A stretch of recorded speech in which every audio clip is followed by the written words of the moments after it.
지금 우리 주님 가르쳐 주신 주기도문을 강해하고 있는데요. 지난주 수요일 날 우리가 말씀 나눴던 거 기억할지 모르겠어요. 내일의 양식을 오늘 주옵소서라고 말씀을 했어요. 내일의 양식이라고 제가 바꾸어서 말씀드렸고요. 거기서 우리가 강조했던 게 우리는 무슨 양식으로, 어떤 양식으로 사는가라는 얘기를 했죠. 여러분은 어떤 양식으로 살아요? 마태복음 4장 4절 가지고 대답을 해야 되겠죠. 사람이 떡으로만 사는 것이 아니요 하나님의 입으로 나오는 모든 말씀으로 사는 것입니다. 풀어보면 사람이 산다는 것이 세상의 것, 그것을 힘으로 가지고 사는 것, 그것만이 아니다. 물론 이 세상에 살려고 그러면 뭐가 있어야 돼요?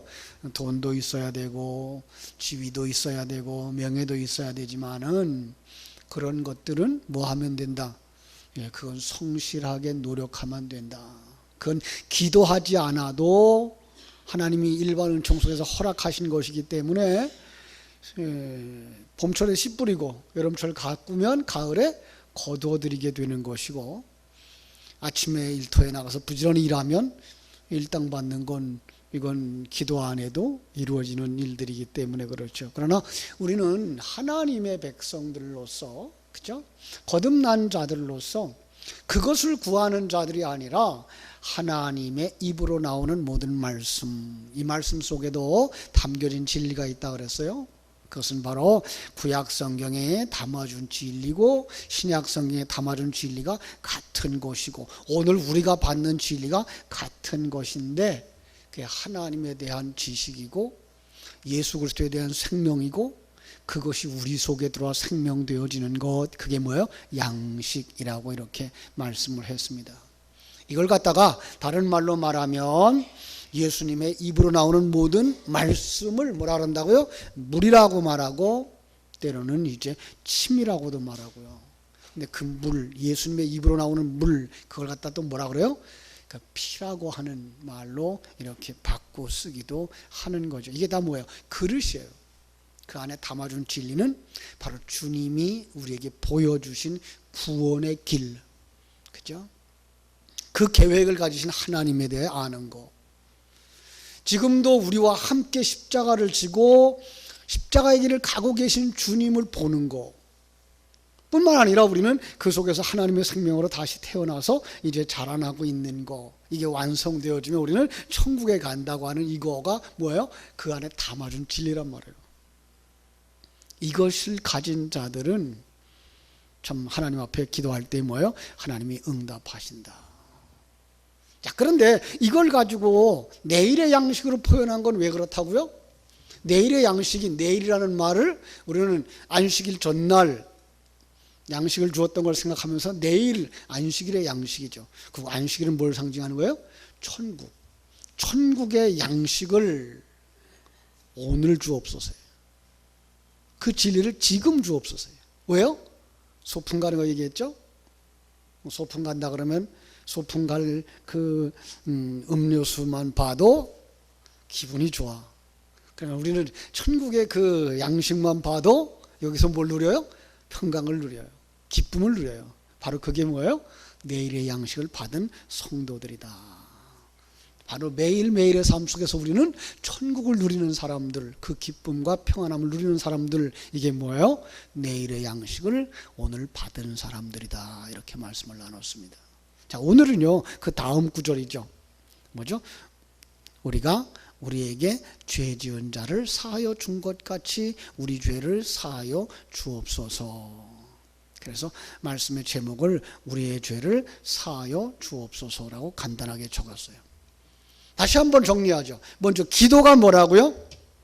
성경이 말하는 기도는 우리의 신앙을 점검하는 거예요. 그죠? 그리고 그 신앙을 묵상하는 것이 뭐예요? 기도.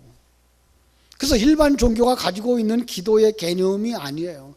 일반 종교가 가지고 있는 개념은 뭐예요? 구하면 받는 거죠. 거기에 국한되어져 있죠.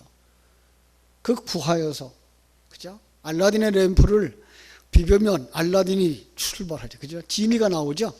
지니가 나와서 주인님 뭐 도와줄까요? 뭐 주세요, 뭐 주세요, 갖다 턱 주는 거, 이걸 기도라고 생각하고 있는데, 우리는 그 기도라고 하는 것 속에서 뭐 해야 돼요? 내 분명한 기도의 대상자, 신앙의 대상자가 누구냐? 하나님이죠. 그 하나님에 대한 이해가 없으면 안 돼요. 그 하나님이 얼마나 큰 계획을 가진 분이며, 그리고 우리를 창조하신 분이고, 나를 창조하신 분이고, 내가 살아갈 이 환경을 만들어 주신 분이고, 그죠? 그리고 하나님의 그 계획대로 우리를 만들어 가시고자 하는 그 하나님의 큰 계획을 가지고 계신, 흔들리지 아니하는, 변하지 아니하는 그 하나님을 아는 것부터 시작된단 말이에요. 요한복음 15장에서는 그래서 그랬죠. 15장 7절, 너희가 내 안에 거하고 내 말이 너희 안에 거하면 무엇이든지 원하는 대로 구하라, 그리하면 이루리라, 이렇게 말씀하셨죠. 그러니까 우리가 너희가 내 안에 거하고, 누구 안에? 예수님 안에. 내 말이 너희 안에 거하면, 주님의 말씀이 우리 안에 거하면 뭐가 일어나요? 거기서 하나님에 대한 이해가 일어나는 거죠. 그 하나님에 대한 생명이 나오는 거죠.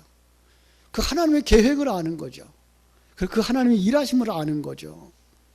그런데 그러고 보면 하나님의 말씀에 따라가지 못하고 있는 내 자신을 보게 되는 거예요. 내가 아직도 그게 안 돼. 우리들의 똑같은 심정 아닙니까? 여러분들은 하나님의 말씀을 듣고 그 다음에 삶에서 그게 잘 적용됩니까? 잘 안 되잖아요. 여러분은 잘 되는 것 같아. 나는 잘 안 돼. 그게. 그럴 때마다, 안 될 때마다 어떻게 해요? 하나님 앞에 나와서, 주님, 제가 그게 안 됩니다. 그거 되게 해주세요. 그게 뭐예요? 회개하는 거죠. 그죠? 자기가 죄인인 걸 알아요. 그래서 죄인인 걸 알아요. 그래서 자기는 날마다 뭐 하기 싶어요? 그걸 벗어버리고 싶어 하는 거죠. 그걸 뭐라 그래요? 십자가 지고 가는 삶. 그죠? 십자가 지고 가면서 옛사람 벗어버리고 성령의 도우심과 진리의 말씀에 의해서 사람이 살아나, 하나님의 생명에 의한 그 사람이 살아나, 이거 완성을 시켜주세요. 하늘의 뜻이 이루어지게 해주세요. 내일의 양식을 오늘 주세요. 그래서 이 땅에서 지금 내가 살아가는 삶의 환경 속에서 평강을 누리고 기쁨을 누리고 하나님의 뜻 앞에 온전히 순종하는 사람 되게 해주세요 라고 기도하는 거죠. 그러기 위해서 뭐 해야 된다고요? 아주 중요한 거 다시 반복할게요. 하나님을 알아야 되죠. 그렇죠?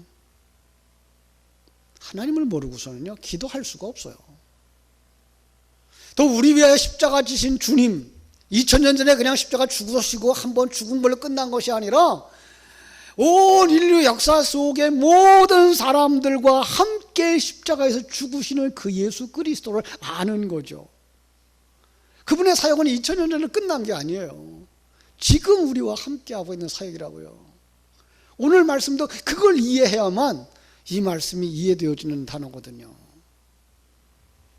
그리고 성령님의 도움으로 말미암아서 우리들이 아는 지식이 생명되어지도록 기도하는 것이 바로 우리의 기도다. 이걸 알면 금방 얘기했던 요한복음 15장 7절 말씀처럼 너희가 내 안에 거하고 내 말이 너희 안에 거하면 무엇이든지 원하는 대로 구하라. 그리하면 이루리라 라는 말씀. 마태복음 7장에 나오는 말씀처럼 구하라 그랬죠. 두드리라 그러면 열릴 것이요. 그죠? 구하라 그러면 주실 것이요. 그 일들이 이루어진다는 거죠. 어떻게 될 때? 하나님을 알 때 우리는 무엇을 구해야 되는 사람인지를 알기 때문에. 그죠? 자, 간단하게 정리하면 예수 그리스도 안에 있는 성도들은 하나님만 아는 게 아니라 자기가 누군 줄 안다? 아직도 옛사람에게 사로잡혀 있고 세상 속에 살고 있는 죄인이라는 것을 알게 된다라는 것부터 시작을 되는 거죠. 그런데요, 이 마태복음 6장 12절에서 우리가 읽은 죄라고 하는 단어가 이게가 다른 성경에 나오는 빚진 자의 그 빚과 같은 단어예요. 죄와 빚이 같이 주어져요. 특별히 우리 마태복음 18장 21절로 35절의 비유를 보면 베드로가 예수님께 물어봐요. 이렇게, 형제가 내게 죄를 범하면 몇 번이나 용서해 줄까요? 7번이면 족합니까? 예수님 뭐라 그래요? 아니, 7번뿐 아니라 7번씩 70번이라도 용서하라. 그러면서 비유로 얘기를 해준 게 어떤 사람이 1만 달란트를 빚진 자가 있었단다. 근데 그 빚을 다 갚으라고 요구하자 자기 몸도 팔고 자기의 아내도 팔고 자기 자식도 팔고 소유를 다 팔아도 갚을 수가 없어. 참아주세요. 기다려주세요. 그런데 주인이 그를 불쌍히 여겨서 탕감하여 주었다. 여러분, 평생을 갚아도 못 다 갚는 그 빚 다 없애줬어요. 여러분, 빚 져보지 않아서 모르실지 모르겠습니다만은 빚이 얼마나 무서운지 몰라요. 저 어린 시절에 저희 부모님은 정말 장리쌀 갖다 먹고 살았어요. 이 장리쌀은 봄철에 쌀을 한 가마간이 가져오면 가을에 한 가마니 반 줘야 돼요. 2년이 지나고 나면 한 가마니 가져온 사람이 2가마니 갖다 줘야 돼요. 엄청 무서운 거죠. 그런데 아주 쉬운 얘기로 왜 빚을 졌어요? 먹고 살기 힘들어서 빚진 거 아니에요. 모든 걸 다 동원해서 먹고 살기 힘들어서 빚을 졌는데 그걸 빚진 걸 갚을 능력이 되냐고요. 그게 안 되는 거예요. 그래서 이자가 그 빚이 점점 늘어나는 거죠. 바로 이 사람이 지금 그런 상태죠. 내 힘으로 갚을 힘이 없는 거예요. 있는 거 다 팔아도 안 되는 거예요. 주인이 탕감해 줬어요. 얼마나 기뻤을까요? 얼마나 좋았을까요? 근데 이 사람은 그 고마운 걸 몰라. 그래서 집으로 돌아가다가 친구를 만났는데 그 사람은 100데나리온을 빚진 사람, 내한테서 100데나리온을 빌려간 사람이야. 100데나리온이 얼마쯤 되는가 하면은 약 석 달 열흘 일하면 갚을 만한 그 품삯이에요. 석 달 열흘. 그럼 1만 달란트는요? 이거는 6,000날이에요. 6,000날. 6,000날을 갚아도 못 다 갚는 거예요. 6,000날 안 먹고 벌어다가 다 갚아도 그 갚을까 말까 한 빚이에요. 그걸 조금 빚을 기다려달라고 하는 그걸 기다려주지 않냐고 옥에다 갖다 놓았더니 어떻게 됐어요? 주인이 그 소리를 듣고서는 다시 잡아와라. 잡아다가 너 빚을 딱 갚을 때까지 거기 감옥에 들어가라. 여러분, 활동을 하면서 돈벌이를 해도 못 갚는 빚을 감옥에 들어가서 갚을 수 있다 없다? 없죠. 나올 수 있다는 얘기예요? 못 나온다는 거예요? 평생 가도 못 나오는 거예요. 거기 어디예요? 감옥이 아니라 지옥인 거죠. 자, 이런 이야기를 하고서 우리 주님께서 말씀하신 거예요. 네 형제가 죄를 범하거든 가서 너와 그 사람과만 상대하여서 권고하라. 만일 들으면 네가 네 형제를 얻을 것이요 만일 듣지 않거든 한두 사람을 데리고 가서 두세 증인의 입으로 말마다 확정하게 하라. 만일 그들의 말도 듣지 않거든 교회의 말하고 교회의 말도 듣지 않거든 이방인과 세리와 같이 여기라. 많은 사람들이 이걸 교인들을 교회에서 내쫓는 그런 방법으로 쓰고 있죠. 그 물자 그대로 사용하면 그런 거예요. 주님께서는 뭐 하라는 거예요? 그가 깨달아 알고 주님께로 돌아올 때까지 그를 놓치지 마라 이 얘기예요. 전도한다는 거는요, 한 번 전했으니까 나 할 일 다 했어 이거 아니에요. 그 사람이 정말 죽을 때까지 내 생명이 다할 때까지 권해야 되는 거죠. 이게 뭐예요? 죄 지은 자, 그 빚을 진 자에게 가야 되는 거죠. 그죠? 이 이야기의 배경을 보면은요, 베드로가 신앙과 고백을 합니다. 주는 그리스도시여 살아계신 하나님의 아들입니다라는 고백을 하자 예수님께서 그에게 칭찬을 하시고서 천국 열쇠를 주어요. 그러면서 네가 땅에서 무엇인지 매면 하늘에서 매일 것이고 네가 땅에서 무엇인지 풀면 하늘에서 풀리리라 그래요. 여러분, 교회는요, 예수 그리스도를 믿는 사람들, 하나님의 자녀들, 그래서 하나님 나라를 나타내 보여야 하는 존재들이라는 거죠. 그 말이 열쇠예요. 그거 네게 주마예요. 우리는 뭘 받은 사람이에요? 저 사람을 열어줄 수 있는 사람, 저 사람을 탕감시킬 수 있는 사람들이 된 거예요. 누가? 생명 가진 자들이. 우리가 그 사람을 도와서 열어주면 어디예요? 구원받고, 우리가 그걸 열어주지 아니하면 어떻게 돼요? 그냥 구원받지 못하는 거예요. 우리는 이런 중요한 역할을 맡은 거죠. 이걸 깨달아 알았던 제자들 앞에서 예수님이 이제 너희들한테 가르쳐주고 다 가르쳐줬으니까 난 이제 천국 간다 그래요. 그랬더니 베드로가 가로막죠. 예수님 그런 일이 일어나면 안 됩니다. 예수님 돌아가시면 안 됩니다. 왜 그랬다고요? 예수님이 메시아가 되시면, 유대인들의 사상 속에서 메시아는 어떤 거예요? 다윗의 왕국을 회복하고 그 나라의 임금이 되시면, 이런 뜻이거든요. 예수님이 임금이 되면 우리도 한 자리 할 거 아니냐, 이 생각 가지고 따라다녔다는 거죠. 이런 교회 다니는 사람들 가운데 아직도 이런 생각을 가지고 있는 사람들이 있다는 거예요. 예수님이 전능자라면 나 좀 뭐 좀 도와주지 않겠어? 이 생각 가지고 따라다니는 사람들인 거죠. 물론 도우시죠. 어디서요? 하늘나라에서. 이 세상에서는 이미 하나님이 우리에게 주신 은사와 능력만큼 살아가게 하셨다니까요. 여러분, 이걸 가지고 있어야 우리가 우리의 삶의 환경 속 평강을 누릴 수 있어요. 세상적인 경쟁 구조 가지고는요, 우리 천국의 평안함을 누릴 수가 없어요.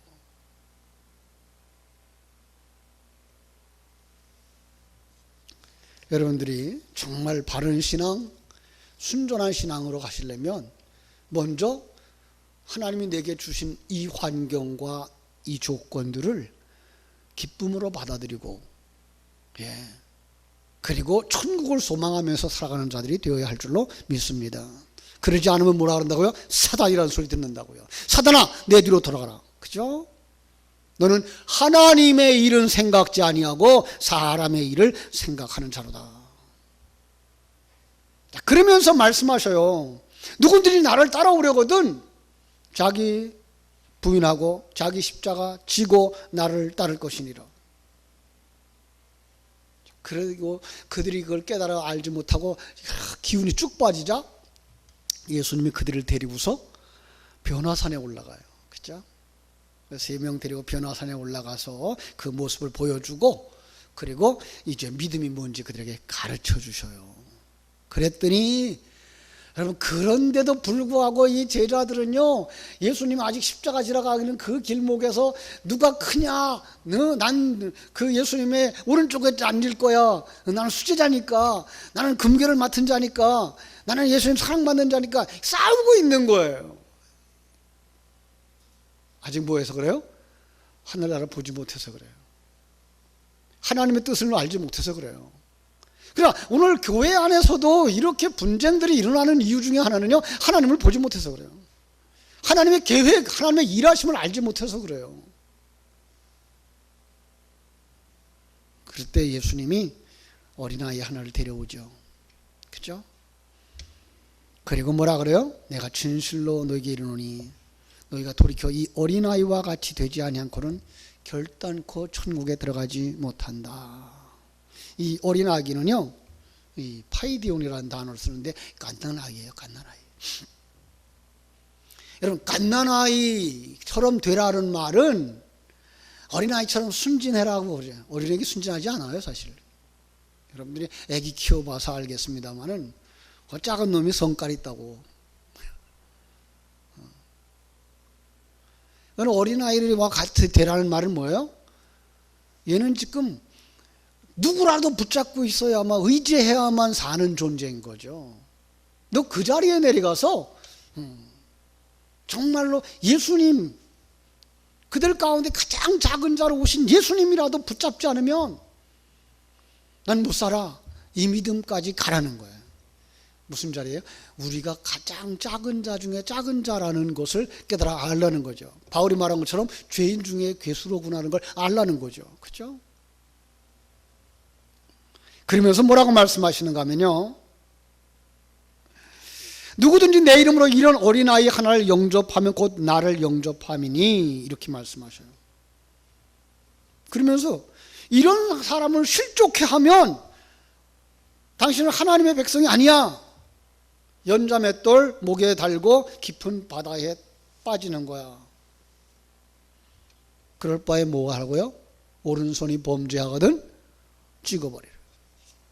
왼손이 범죄하면 찍어버려요. 그래서 예수 잘 믿는 사람은 오른손도 없고 왼손도 없죠. 다 찍어버려서. 무슨 말일까요? 그건 너희의 힘으로는, 너의 행위로는 아무도 구원받을 수가 없어, 이 말이에요. 그러면서 이제 주신 말씀이 길 잃은 양을 보여주는 거예요. 너희가 그랬어. 그런데 목자 예수가 찾아와서 구원한 거야. 그러니까 사람이란 남을 사랑할 존재가 못 된다는 거예요. 남을 용서할 존재가 못 된다는 거예요. 그냥 용서받아야 하는 존재, 이런 얘기인 거예요. 그래서 거기서 1만 달란트에 빚진 자라는 말을 쓴 거예요. 6천날. 그죠? 참, 요즘은 그런 부자들은 그 정도의 빚을 갚을 수 있겠죠. 그래서 하나님이 거기다 하나의 키를 딱 주었는데 뭔가 하면 네 거 다 팔아도 100데나리온이야 요거 준 거예요. 비교하라고. 너희들이 가지고 있는 것, 너희들이 가치라고 생각하는 것, 그거 다 팔아도 얼마? 100데나리온. 그것과 네가 빈 짓은 1만 달란트. 그걸 네가 갚을 수 있겠니? 자, 그러면서 주님께서 그러니까 빚을 갚을 수 없는 존재, 그 다른 말로 말하면 죄를 용서할 수 없는 존재. 너는 탕감을 받아야 되는 사람이고 너는 용서를 받아야 되는 사람이야를 성경은 보여주고 있는 거예요. 마치 누가복음 10장에 나오는 율법사가 예수님 앞에 와서 어떻게 영생을 얻겠습니까? 라고 물을 때 주신 대답과 같은 거예요. 율법사가 잘 알죠. 그래서 가르쳐줘요. 뭐라고 그러면 배웠니? 그랬더니 뭐라 그래요? 네 마음을 다하고 목숨을 다하고 힘을 다하고 뜻을 다해서 주 너의 하나님을 사랑하라. 그리고 또한 네 이웃을 내 자신과 같이 사랑하라 하셨습니다. 그럼 그렇게 해봐. 그랬더니 잘난 체 하려고 뭐라 그래요? 내 이웃이 누굽니까? 내가 사랑하겠습니다. 그때 가르쳐준 게 뭐예요? 여리고로 내려가다가 강도 만난 이웃에 대한 비유를 해주죠. 그걸 문자 그대로 보고서 사람들이 여러분 우리는 가다가 도와줘야 됩니다 라고 얘기를 하고 있어요. 사마리아 사람처럼 친구를 위해서 있는 거 다 쏟아서 그를 구원해야 됩니다 라고 말하고 있어요. 근데 그 실제로 다 따라보면은 네가 누구예요? 강도 만난 자야. 네가 뭘 할 수 있어? 너는 그냥 예수의 사랑을 받는 자야. 받아야 되는 자야. 이렇게 얘기하고 있는 거예요. 자, 그래서 이제 시간이 없어서 죄를 정리하고 가겠습니다. 여러분, 성경이 늘 강조하는 죄라고 하는 건, 그래서 우리가 얘기하는 남의 거 훔친 거, 윤리 도덕적인 거, 요 정도를 넘어서죠. 훨씬 넘어서서 하나님과 피조물된 우리의 관계 속에서 맺어진 죄인 거예요. 그걸 불의라는 말로 표현을 하는데요. 의는 뭔가 하면 창조주와 피조물이 자기가 그 창조될 때의 본래의 의도대로 자기의 역할을 다 하는 거예요. 하나님은 하나님의 계획대로 모든 걸 다 베푸시고 우리는 그걸 갖다가 뭐예요? 하나님을 주인으로 알고 그 앞에 나를 내려놓고 순종하는 자로 가야 되는데 이 인간이 그게 안 되는 거예요. 그래서 뭐라 그래요? 불의한 자가 된 거예요. 로마서는 그걸 뭐라 그래요? 의인은 없나니 하나도 없어 라고 말하고 있는 거예요. 왜? 다 죄를 범하게 했기 때문에. 그 죄가 뭐래요? 내가 주인 되어진 거예요. 그걸 갖다 가장 크게 표현한 게 뭐예요? 우상숭배. 그죠? 이걸 타락, 이런 말로 말하죠. 그래서 창세기 3장에서는 하나님의 말씀을 불순종하는 아담의 모습, 아담과 하와의 모습을 볼 수 있죠. 불순종. 왜 불순종해요? 내 판단대로. 거기에 뭐 사단의 소스가 두릅니다마는, 그러나 사탄의 그 유혹을 받아서 지혜롭게 할 것 같고, 먹음직하고, 누가 판단한 거예요? 내가 주인 되어진 게 타락인 거예요. 4장에 가면은, 창세기 4장에 가면은요, 자기의 의를 드러내기 위해서 동생을 쳐 죽이는 자로 나와요. 자기의 의를 드러내기 위해서. 요즘 국회의원들 하는 짓이 그거죠. 그죠? 자기 잘난 체 하려고 뭐 하고 있어요? 다른 사람 건 다 쳐부수고 있잖아요. 말도 안 되는 소리도 지금 하고 막 있잖아요. 왜? 자기들이 옳다고 주장하려고. 요즘 그래가지고요, 사람들이 지금 이 가치 기준의 가치 판단의 기준이 흔들리고 있어요. 아주 위험한 때입니다, 지금. 교회가 정말 바른 진리를 선포하고 진리를 굳게 붙잡고 나가지 않으면 아주 무서운 시대로 지금 변화해 가고 있습니다. 무엇이 진리인지, 무엇이 건강한 삶인지 지금 판단을 못해요. 왜 그래요? 나만 잘나서 그래요. 내가 주인 되어줘서 그래요.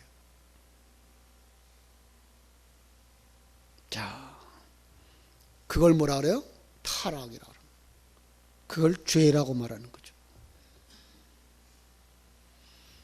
그러한 인간들은 그럼 어떻게 지어졌을까? 하나님은 그 인간들을 하나님의 형상대로 지었거든요. 정말 삼위일체 안에서 하나님이 내 안에 한 몸 되어지도록 지었거든요. 그런데 불구하고 이걸 벗어버리려고, 내가 주인 되려고 타락의 길을 가버린 거예요. 이게 뭐예요? 이게 죄인 거예요. 근데 온 역사 속에 인류 가운데 인간들이란 다 그렇게 태어났다는 거죠. 다 그렇게 살아간다는 거죠. 그래서 그들에게 주어진 결과가 뭘까요? 지옥이죠. 하나님은 정말 그들 속에 성령의 기름을 부으셔요. 마치 에스겔서에 나오는 에스골 골짜기에 마른 뼈들에게 생기가 들어오는 것처럼 지식으로 듣고 자연 환경으로 보았던 것들이 우리 속에 생명되어지도록 성령이 딱 역사하는 거예요. 정말로 설교를 듣는 어느 한순간에, 기도를 하다가 어느 한순간에 이게 그냥 확 우리의 가슴 속에 뜨거워지는 거예요. 이게구나. 이게 진리구나. 이게 하나님의 뜻이구나. 이게 하나님의 은혜구나. 이게 생명이 되어진 사람, 그게 거듭난 거예요. 그러면 그게 하나님의 뜻이 무엇인지를 찾게 되고 하나님의 뜻을 드러내는 삶을 살게 되는 거예요. 그렇죠? 여러분, 그러한 사람들이 느낀 아주 그 선을 넘어서기 전의 사람과 선을 넘어선 사람들의 그 구분점이 사도행전 2장이라고 말할 수 있는데, 물론 사도행전 2장만 있는 건 아니에요. 그림으로 지금 복음서와 사도행전을 통해 놓고 하나의 그림을 볼 때 중간에다가 사도행전 2장을 넣고 성령 받기 전, 거듭나기 전의 사람들과 거듭난 이후의 사람들을 표시를 하고 있어서 사도행전 2장을 걷는 거지, 모든 사람들의 삶 속에 성령이 임하기 전과 후로 나눠지는 거죠. 다윗의 경우 성령의 기름 부음이 임하기 전에 그는 우리아의 아내를 범하였어요. 근데 나단이 지적하는 그 지적으로 말미암아 성령의 깨우침을 받고 나서 그가 회개의 시를 쓴다고요. 시편 51편 4절. 저는 이 시편을 그전에 정말 이 은혜를 깨달아 알기 전에는 못됐네 그랬어요. 뭐라고 썼게요? 시편 51편 4절. 제가 읽어드릴게요. 내가 주께만 범죄하여 주의 목전에 악을 행하여 싸우니 주께서 말씀하실 때에 의로우시다 하고 주께서 심판하실 때에 순전하시다 하리이다. 나쁜 사람이죠. 어떤 죄를 저질렀어요?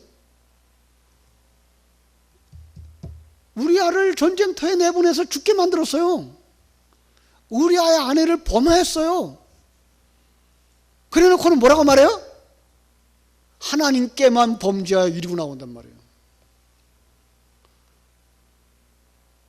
이게 인간적인 관점에서 보면 이거 아주 나쁜 사람이에요. 그런데 요셉의 이야기를 딱 한 번 더 볼게요. 요셉은요, 그 창세기 39장에서 보디발의 집에 가가지고서는 거기 가정총무가 됐지 않습니까? 근데 그 보디발의 아내가 유혹을 한단 말이에요. 아내가 유혹을 해. 그런데 아내가 유혹을 할 때 뭐라고 대답을 하는가 하면은, 이 집에서 나보다 큰 이가 없으며 주인이 아무것도 내게 금하지 아니했습니다. 그런데 금한 게 하나 있습니다. 그건 당신입니다. 당신은 그의 아내이기 때문입니다. 그러면서 뭐라고 말하는가 하면은, 그런즉 내가 어찌 이 큰 악을 행하여 뭐라 그래야 돼요? 주인님께 죄를 범하겠습니까? 이렇게 말해야 되죠. 그죠? 근데 뭐라고 말했다고요? 하나님께 죄를 지으리까 이렇게 했다고요. 그러니까 사람에게 지은 그 죄 자체가 내가 주인 되어졌을 때 그런 일들을 한다는 거예요. 내가 주인 된 게 뭐예요? 우상숭배예요. 그게 죄인 거예요. 이게 가장 큰 죄인 거예요. 근데 우리는 이런 걸 죄로 여기지 않죠. 왜? 세상적인 죄관을 가지고 있어서. 살인자가 가장 큰 죄 같고 사기친 자가 가장 큰 죄를 지은 것 같죠. 그죠? 근데 그런 죄는 뭐라 그래요? 사심을 받는다 그래요. 어떤 죄가 사심을 받지 못해요? 하나님이 주인 되어지겠다고 내 가운데 왔을 때 그걸 거절함으로 말미암아 여전히 네가 주인 되어져 있는 그 죄, 그걸 뭐라 그래요? 성령 회방죄라고 말하는 거죠. 여러분, 인간에게 짓는 모든 죄까지 내가 주인 되어졌기 때문에 짓는다는 사실을 안다면 우리는 그게 얼마나 큰 죄인지를 어려서부터 되새김질을 해야 돼요. 어려서부터. 그죠? 지금도 마찬가지예요. 자, 그러면은 오늘 우리가 그 말씀 주신 것처럼 우리가 우리에게 죄 지은 자를 사하여 준 것 같이 우리 죄를 사하여 주옵소서는 어떤 의미냐? 그런 죄인데, 여러분, 우리는 우리가 우리에게 죄 지은 자를 사하여 주셨나요? 여기서 우리는 아멘 할 수 있는 믿음의 사람이 되어야 돼요. 왜냐하면 예수님이 우리와 하나 되어져서 십자가에 못 박힐 때 자기를 못 박는 이들을 향하여서 뭐라 그래요? 하나님을 향하여서 하나님께, 하나님 저들의 죄를 사하여 주옵소서. 저들이 하는 일이 무엇인지 모르고 하기 때문입니다 라고 기도를 하죠. 여러분, 우리가 이 기도 속에 들어가 있는 거예요. 우리는 이제 하나님의 일하심 속에서 하나님이 주관하는 세계 속에 사람의 만남과 부딪힘조차도 하나님이 주관하신다는 사실을 믿을 때 나를 힘들게 하고 나를 아프게 했던 그 사람도 뭐 할 수 있어요? 나를 만드는 하나님의 도구로 보실 수 있다는 거죠. 그리고 우리는 어떻게 해요? 주님이 했던 그 고백처럼 우리는 신앙의 고백을 하는 사람들이라는 거죠. 언제? 주님 가르쳐주신 기도를 드릴 때, 그리고 그 하나님의 일하심을 묵상할 때, 그리고 실제적으로 우리는 삶의 현장에서 그렇게 상대방을 볼 수 있는 자가 되어져야 하는 거예요. 그럴 때 어떻게 된다고요? 그래서 내 죄도 용서해 주세요가 되는 거죠. 어렵습니까? 여러분, 하나님이 우리를 부딪힘 속에서 만드신다고 그랬잖아요. 제가 바닷가의 자갈돌들처럼 돌과 돌이 부닥치면서 이 돌도 다듬어지고 저 돌도 다듬어지는 그 과정, 우리가 이 가정 속에서 공동체 속에서 우리는 경험하면서 살아가는 거죠. 주님이 우리와 하나 되어져서 이미 그걸 보여주셨다니까요.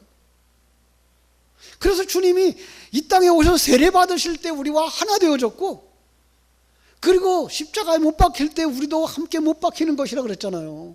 그때 주님이 그렇게 말씀하시잖아요. 아버지, 저들의 죄를 사여 주옵소서. 왜요? 그들을 통해 예수님은 어디로 가고 계신 거예요? 완성으로 가고 계신 거예요. 그리고 가족을 통해서 부딪히는 그 가족을 통해서 내가 만들어져 가고 있는 거예요. 완성을 향하여. 공동체 속에서 내가 만들어져 가고 있는 거예요. 사건 속에서 내가 만들어져 가고 있는 거예요. 그때 우리는 어떻게 기도한다고요? 아버지, 저들의 죄를 사하여 주옵소서. 저들이 하는 일이 무엇인지 알지 못하기 때문입니다. 나는 이 일로 말미암아 하나님의 사람으로 완성되어져 가며 저 천국 더 빨리 갑니다 라는 고백이 있기 때문에 나 용서했어요. 그러니 우리의 죄도 용서해 주세요의 기도가 자연적으로 나올 수가 있는 것이죠. 우리는 큰 빚을 탕감받은 하나님의 사람으로 작은 사건들, 작은 죄들이 있는 그들의 죄를 사함받게 함으로 말미암아 그들의 죄를 사하는 자요, 그리고 하나님의 앞에선 내 죄도 사함받고 천국에 올라가는 우리 성도님들 되시기를 주님의 이름으로 축원합니다. 기도하겠습니다. 아버지, 우리 하나님,